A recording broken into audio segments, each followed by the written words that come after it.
కనికరము గల దేవునికి మహిమ కలుగునుగాక. ప్రియ స్నేహితులందరికీ దివ్య వాక్యోదయం. ఈనాటి పాఠ్యభాగము సామెతలు 28:13. అతిక్రమములను దాచిపెట్టువాడు వర్ధిల్లడు, వాటిని ఒప్పుకొని విడిచిపెట్టువాడు కనికరము పొందును. పాపము హృదయంలోనికి వచ్చినప్పుడు మనము దానిని తీసివేయాలి, కానీ మన హృదయాలను కఠినపరచుకోకూడదు. రేపు అని వాయిదా వేయకూడదు, అది చాలా ప్రమాదకరం. ఆ సమయంలోనే సాతాను ప్రవేశిస్తాడు. ప్రభువా, నాలో ఏ మెప్పు లేదు, నేను విఫలుడను, నేను చాలా కాలం అపజయంలోనే జీవించాను.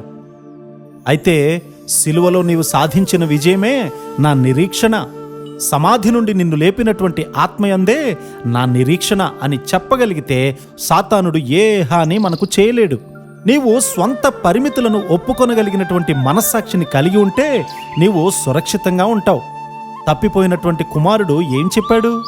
నేను యోగ్యుడను కాను, నీ కుమారుణ్ణి అనిపించుకోవడానికి నాకు హక్కు లేదు, ఇకపై నేను నీ కుమారుణ్ణి అనిపించుకోవడానికి యోగ్యుణ్ణి కాదు. ఇది ఎంతో ఆరోగ్యకరమైనటువంటి వాక్య. తండ్రి, నీ పరిశుద్ధ నామానికి సిగ్గు అవమానము తెచ్చాను, నా శరీరాన్ని అపవిత్రపరుచుకున్నాను, నన్ను నీ కుమారునిగా స్వీకరించమని కోరను. అలాంటి హక్కు శాశ్వతంగా పోగొట్టుకున్నాను. నన్ను నీ సేవకులలో ఒకనిగా మాత్రమే ఎంచుకొనుము. ఇదే అసలైనటువంటి పశ్చాత్తాపం. ఇలాంటి పశ్చాత్తాపపు గ్రహింపు హృదయంలో లేనప్పుడు హృదయము కఠినమైపోతుంది. లేఖనాలు ఏం చెప్తూ ఉన్నాయి? తన హృదయాన్ని కఠినపరుచుకునేవాడు కీడులో పడును. నీవు చాలా జాగ్రత్తగా ఉండాలి.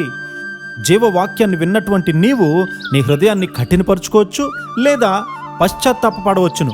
అవును, మీ హృదయాలు కఠినమవగలవు. దానిలో ఏముంది? అది పెద్ద పాపమా?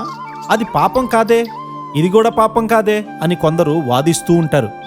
వెలుగుకు చీకటికి కూడా తేడా తెలియకుండా చాలామంది ఉన్నారు. నేడు మీరు ఆయన మాట వినిన ఎడల మీ హృదయములను కఠినపరచుకొనకూడని వెనుక చెప్పబడిన ప్రకారము ఇంతకాలమైన తరువాత దావీదు గారి గ్రంథంలో నేడని ఒక దినమును నిర్ణయించుచున్నాడు. హెబ్రీ 4:7 అని లేఖనాలు చెప్తూ ఉన్నాయి కదా. ఇంకొక వైపు నీవు మారు మనస్సు మీద నీ హృదయాన్ని పెట్టి సిలువ వేయబడినటువంటి యేసు క్రీస్తు వారి వైపు చూసినట్లయితే నీవు విజయం వైపు కొనసాగగలుగుతావు. ప్రభువా, నీవు కోరినట్లు నన్ను ఉండనిమ్ము అని ప్రార్థించినట్లయితే ఆయన తన వలె నిన్ను ఉండేలాగు చేసే కృపాధన్యత మనందరము పొందుకొందుముగాక. ఆమేన్.